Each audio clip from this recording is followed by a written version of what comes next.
At etong aming mga kambing. Good morning mga kakambing. Umaga. Kaya makulit. Madumi pa.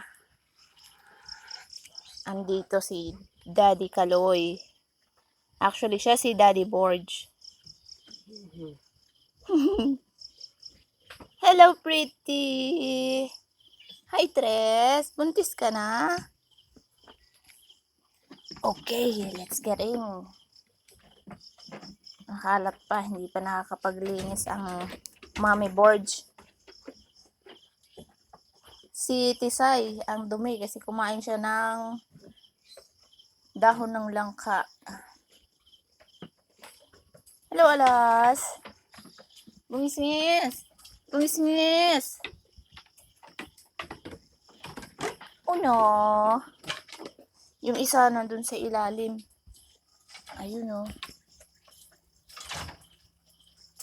Hindi makita masyado.